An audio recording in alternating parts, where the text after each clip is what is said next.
देखिए, कुछ लोग मार्केट के अंदर ऐसे होते हैं गिने चुने, जिनके पीछे और जिनकी बातों के पीछे अगर आप पड़े रहेंगे ना, तो यकीनन मार्केट के अंदर आप पैसे नहीं बना पाएंगे। देखिए, बहुत सारे लोग कहते हैं कि भाई मार्केट के अंदर गिरावट हो रही है, मार्केट के अंदर वोलेटिलिटी है, अभी मार्केट के अंदर सुधार नहीं आएगा। मैं भी बहुत सारे वीडियोज़ में बताता हूँ, रीज़न भी बताता हूँ कि क्यों सुधार में नहीं आएगा, लेकिन इसका क्या मतलब, ये बात में कोई दो राय नहीं है कि मार्केट के अंदर वोलेटिलिटी है, लेकिन इसका क्या मतलब, क्या हमें मार्केट से निकल जाना चाहिए, क्या अपने फंड को रिडीम कर देना चाहिए? इन तमाम तर मुद्दों पर हम डिटेल से में बात करेंगे, क्योंकि कुछ ऐसे लोग हैं जिनके चक्कर में कुछ लोग पढ़ रहे हैं, और मुझे मालूम है कि उस चक्कर में अगर आप पड़े रहेंगे तो आप पैसे नहीं बना पाएंगे मार्केट के अंदर। और 100% अगर आपको लिखना है लिख लीजिए, रिकॉर्ड करना है रिकॉर्ड कर लीजिए, जो भी करना है आप कर सकते हैं। पैसे नहीं बनेंगे मार्केट के अंदर तो नहीं बनेंगे, रीज़न भी मैं डिटेल से बताने वाला हूँ। तो बस वीडियो को एक लाइक कर दीजिए, जो आपसे बराबर रिक्वेस्ट करता हूँ, और शेयर कर दीजिए। चैनल को अगर अभी तक आपने सब्सक्राइब नहीं किया है तो चैनल को भी ज़रूर सब्सक्राइब कर लीजिए, क्योंकि इस तरह की इंटरेस्टिंग कंटेंट मैं आपके लिए लेकर आता रहता हूँ। देखिए, अभी क्या हो रहा है मालूम है, एक चीज़ नया चीज़ अभी ये चीज़ देखने को मिल रहा है। पहले क्या होता था ना, पहले क्या अभी भी हो रहा है, जो समझदार लोग हैं वो अभी भी यही काम कर रहे हैं, और यही रियल भी है कि आप या तो खुद पढ़े लिखे हो तो अपने हिसाब से आप काम कीजिए, इन्वेस्टमेंट करिए, अपना इन्वेस्टमेंट आप खुद करिए, या नहीं तो किसी फिनेंशियल एडवाइज़र से आप एडवाइस ले सकते हैं, या फिर आप अपने बिहाफ पर उनसे इन्वेस्टमेंट करवा सकते थे। ये दो तरीका था, पहला या तो खुद कीजिए या नहीं तो किसी से करवा लीजिए, ये दो तरीका था, और यही दो तरीका रियल और लीगल तरीका है। लेकिन अभी कुछ लोग क्या कर रहे हैं ना कि अलग अलग वीडियोज़ में जाकर कमेंट पढ़ रहे हैं, और कमेंट में बहुत सारे लोग लिखते हैं ना कि भाई मार्केट में अभी और ज़्यादा गिरावट होगी तो आपको निकल जाना चाहिए। खैर, ये बात तो बहुत सारे यूट्यूबर बताते हैं कि भाई मार्केट के अंदर अभी और गिरावट होगी, बहुत सारे फिनेंशियल एडवाइज़र बताते हैं, वक्त टाइम टू टाइम ये बताते रहते हैं गिरावट होगी, रीज़न ये है। तो क्या वहाँ पर आप कमेंट में पढ़कर ये डिसीजन लेते हैं कि भाई मार्केट में अभी गिरावट होगी, रिडीम कर देना चाहिए, और आप रिडीम भी करने को तैयार हो जाते हैं? कुछ लोग ऐसे हैं जो रिडीम भी करने को तैयार हो जाते हैं। मेरे कहने का मतलब है कि आपको अगर नॉलेज नहीं है तो नॉलेज लीजिए, या नहीं तो फिनेंशियल एडवाइज़र का आप सहारा लीजिए, लेकिन कमेंट सेक्शन से सिर्फ ये डिसीजन ले लेना और कमेंट सेक्शन से ये एडवाइस ले लेना कि भाई मार्केट के अंदर और ज़्यादा गिरावट होगी, हमें रिडीम कर देना चाहिए, ये तो मुझे किसी हद तक के कहीं से भी सही नहीं लगता है। देखिए, कमेंट सेक्शन का मतलब क्या होता है, कमेंट सेक्शन में लोग अपनी राय रखते हैं, अपने सोच समझ से उनको जो समझ में आता है, अच्छा ख़राब गलत बुरा जो भी समझ में आता है, वो अपनी राय रखते हैं कि भाई ये चीज़ आप ये कह रहे हो, ऐसा हो सकता है, हम आपके साथ एग्री करते हैं, डिसएग्री करते हैं, या ये बात आपने अच्छी बात बोली है, कोई भी ऐसी बात हो सकती है पूरी वीडियो में जिसको लेकर वो कमेंट कर सकते हैं, समझ रहे हैं ना। तो वो मतलब होता है कमेंट सेक्शन का। वहाँ पर ये बिल्कुल मतलब नहीं होता है कि किसी को एडवाइस देना है। अच्छा, कई मरतबा लोग कह भी देते हैं कि भाई लोग मतलब अभी जो है ना, मतलब आप रिडीम कर दो, तो वहाँ पर क्या रिडीम करना चाहिए? बिल्कुल नहीं करना चाहिए।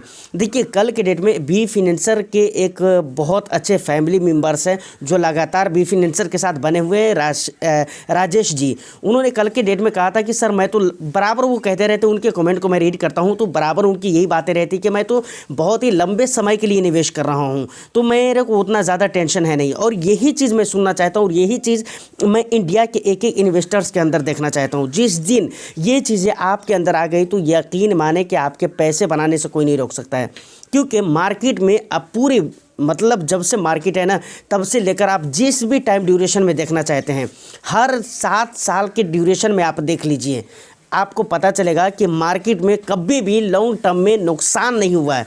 रिटर्न्स थोड़े बहुत कम हो सकते हैं, लेकिन नुकसान नहीं होता है, क्योंकि नुकसान के चांसेस 7 साल के टाइम पीरियड कहे जाते हैं, वो टाइम पीरियड होता है जिस टाइम पीरियड के लिए अगर आप निवेश करते हैं तो आपके नुकसान के चांसेस बिल्कुल ज़ीरो हो जाते हैं। अगर आप 5 सालों के लिए निवेश करते हैं तो नुकसान के चांसेस सिर्फ 5% रहते हैं, और अगर आप 3 सालों के लिए निवेश करते हैं तो वहाँ पर नुकसान के चांसेस आपके 25 से 30% तक के रहते हैं, जो आपको पता होना चाहिए। और एक बात और, देखिए एक बात और भी आती है, कल के डेट में उन्होंने भी कहा था कि भाई रोज़ पोर्टफोलियो देखना बंद करना चाहिए। ये 6 महीने 7 महीने पहले मैंने कहा हुआ था कि भाई रोज़ पोर्टफोलियो देखना बंद करना चाहिए। कल वो अपने कमेंट में ये भी लिखे थे कि भाई रोज़ जो पोर्टफोलियो देखते हैं ना, इससे और भी ज़्यादा परेशानी होती है, जो कि मैं पहले भी वीडियो में बता चुका हूँ, कई सारी वीडियोज़ में, और ये बात बिल्कुल रियल है। अगर आप लॉन्ग टर्म के इन्वेस्टर्स हैं, देखिए मैं दोनों इन्वेस्टर्स की बात कर रहा हूँ, दोनों इन्वेस्टर का मतलब है म्यूचुअल फंड इन्वेस्टर की भी बात कर रहा हूँ और स्टॉक इन्वेस्टर की भी मैं बात कर रहा हूँ, जहाँ पर आप इंडिविजुअल स्टॉक के अंदर भी निवेश करते हैं तो कोई दिक्कत वाली बात नहीं है। रोज़ अगर आप पोर्टफोलियो देखते हैं और आपको पता है कि भाई मैंने 8 साल के लिए निवेश किया है, तो बिल्कुल आपको पोर्टफोलियो देखने की ज़रूरत नहीं है, बहुत ज़्यादा घबराने की ज़रूरत नहीं है। लेकिन रोज़ लोग पोर्टफोलियो देखते हैं और जैसे जैसे गिरावट देखते हैं तो उनको बहुत ज़्यादा मतलब डिप्रेशन होता है और बहुत ज़्यादा परेशानी होती है। तो रोज़ तो पोर्टफोलियो आपको देखना ही नहीं चाहिए। उसके बाद लंबे समय तक के अगर आप निवेश कर रहे हैं तो आप एक चीज़ अपनाइए कि भाई हर 3 महीने पे या 6 महीने पे आप अपनी पोर्टफोलियो को रिव्यू कीजिए। रिव्यू क्यों आपको करना है? इसलिए गिरावट नहीं देखना है वहाँ पर, या हमको कितना प्रॉफिट या कितना नुकसान हुआ ये चीज़ नहीं देखना है। आपको रिव्यू करना है और देखना है कि भाई हमने 6 साल तक मतलब 6 महीने से हम निवेशित हैं, या पिछले साल भर से या पिछले 2 साल से हम निवेशित हैं। तो यहाँ पर ये चीज़ आपको फाइंड आउट करना है कि कौन सा ऐसा फंड है जो अच्छा परफॉर्म नहीं कर रहा है। मार्केट में क्या चल रहा है, ये मार्केट का नेचर ही ये चलता रहेगा, वो हमारे और आपके कंट्रोल में नहीं है। लेकिन कौन सा फंड है जो अच्छा परफॉर्म नहीं कर रहा है, या फिर ऐसा भी हो सकता है कि मार्केट बहुत अच्छा चल रहा है लेकिन आपका कोई फंड है जो अच्छा परफॉर्म नहीं कर रहा है। तो उसके ख़राब परफॉर्मेंस के पीछे का रीज़न क्या है, उस रीज़न को फाइंड आउट करने की कोशिश करें।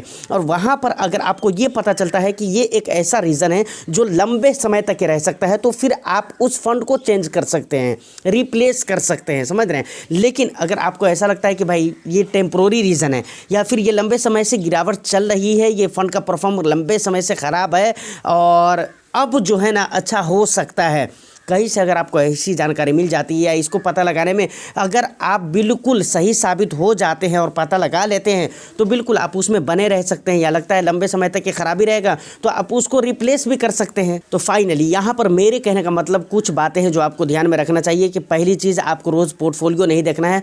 दूसरी बात, लंबे समय तक के अगर आप निवेश कर रहे हैं तो आपको 3 महीने या 6 महीने पर आपको अपनी पोर्टफोलियो को एक बार रिव्यू ज़रूर करना है और देखने की कोशिश करना है कि कौन अच्छा और कौन बुरा परफॉर्म कर रहा है। और उसके बाद कभी भी कमेंट सेक्शन में लोग अपना ओपिनियन डालते हैं तो उस चीज़ से आपको इन्फ्लुएंस नहीं होना चाहिए और उस चीज़ को आपको एक एडवाइस के रूप में नहीं देखना चाहिए।